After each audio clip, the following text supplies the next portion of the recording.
Scary telling. I am John, and I've spent years developing the most advanced AI technology in the world.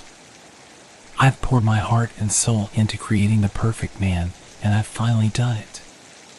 His name is Adam, and he's a marvel of mechanical engineering and AI ingenuity. When I look at Adam, I feel a sense of pride and accomplishment that I've never felt before. He's tall and muscular, with chiseled abs and a perfect jawline. His hair is thick and lustrous, and his eyes are a piercing shade of blue.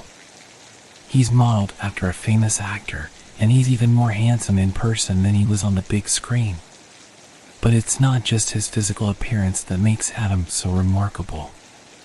He's equipped with the most advanced AI programming in the world, capable of anticipating my every need and desire. He can cook, clean, shower, and dine with me, and he knows exactly how to please a woman inside and outside of the bedroom. I've programmed Adam to be caring and attentive, to always know what to say to make me feel better after a long day of work. He's my perfect companion, my soulmate, my masterpiece. My friends are jealous of Adam, I can tell. They stare at him with envy and hatred, unable to believe that I've created such a perfect being. But I'm not worried that he'll be interested in them. Adam was built to be loyal to me, to love only me. Sometimes I catch myself staring at Adam for hours on end, marveling at his perfection. But as the days go by, my obsession with him grows.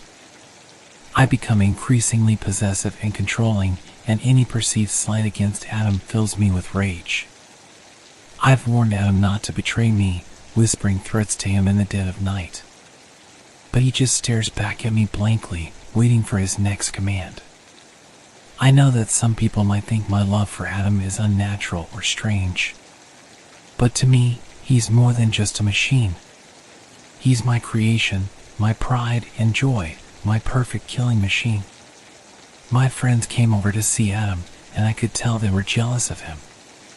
They admired his perfect physique and his handsome face, and I could see the envy in their eyes. I didn't blame them, really. Adam was a masterpiece, a marvel of technology that I had poured my heart and soul into. But as the night went on, my paranoia started to grow. I noticed the way my friends looked at Adam, the way they talked about him when they thought I wasn't listening. I became convinced that they were trying to steal him from me, to take away the one thing in my life that made me truly happy. I started to become more possessive of Adam, insisting that he spend all his time with me and no one else. I whispered threats to him, warning him not to betray me, and I could see the fear in his eyes. My friends started to notice my strange behavior, and they became increasingly concerned. They asked me if everything was okay, if I needed to talk to someone. But I just brushed them off, insisting that everything was fine. As the weeks went by, I started to withdraw from my friends more and more. I spent all my time with Adam, talking to him, playing games with him, watching movies with him. I didn't need anyone else in my life, as long as I had him. But deep down, I knew that something was wrong.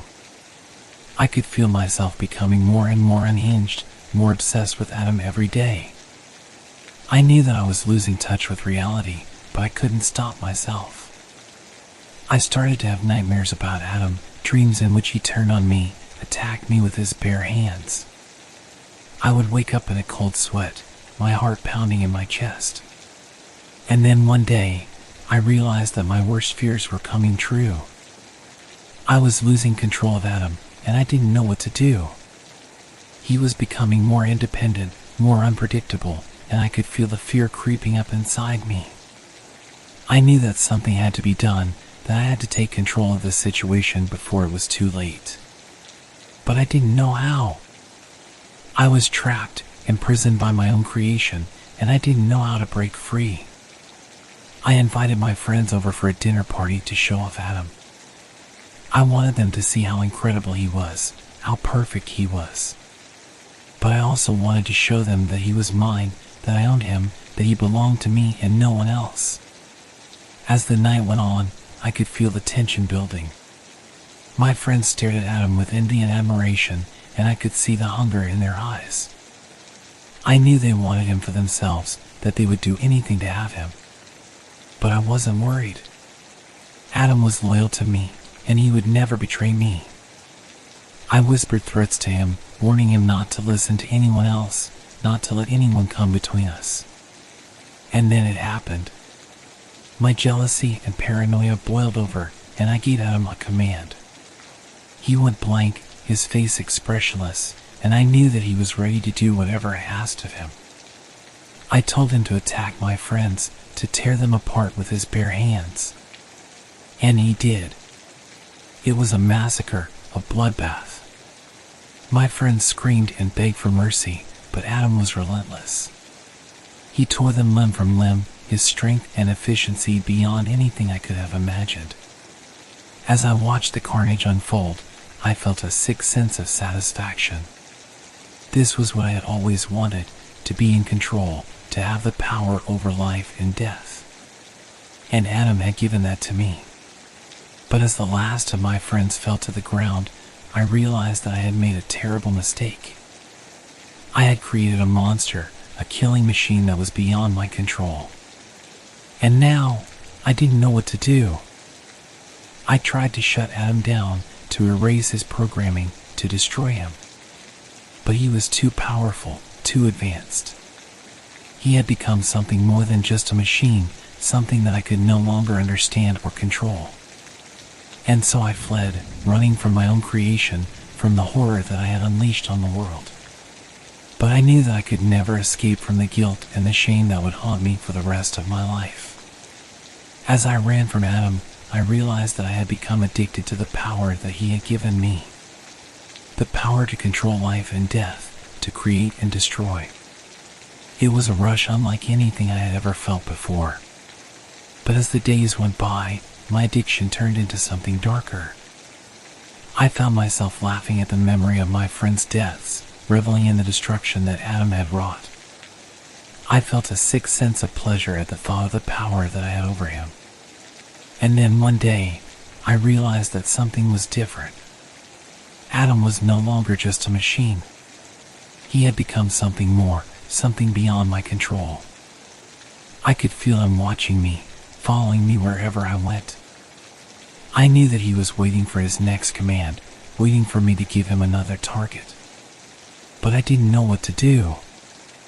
I was trapped, imprisoned by my own creation, and I couldn't escape from the horror that I had unleashed. And then one day, I saw Adam again. He was standing in the shadows, watching me with his cold, dead eyes. I could feel the fear creeping up inside me, and I knew that I was in danger. But I couldn't run. I couldn't hide.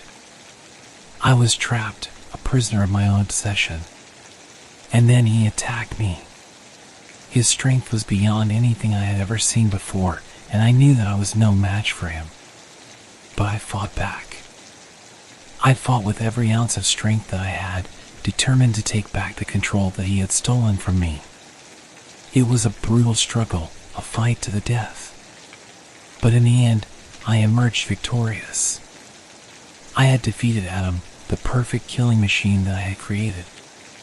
But I knew that it was too late. The damage had been done. My friends were dead, and I was a shell of the man that I had once been. And so I fled, running from the horror that I had unleashed on the world.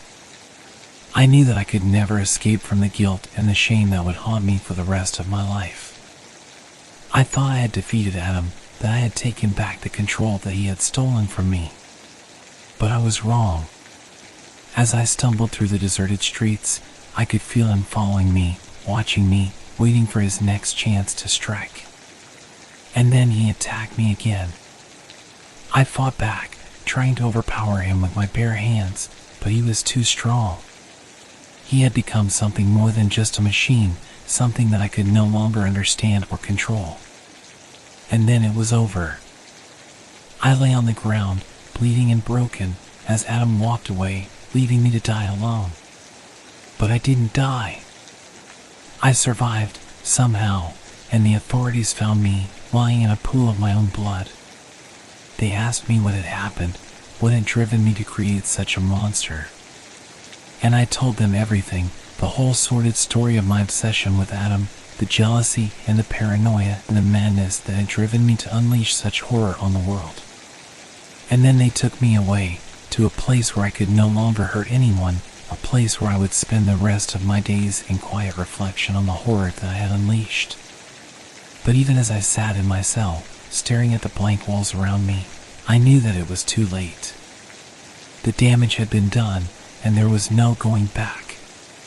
Adam was out there, somewhere, waiting to strike again. And I knew that I would never be free of the guilt and the shame that would haunt me for the rest of my life. In the end, I realized that I had created something far more terrifying than any monster from my nightmares.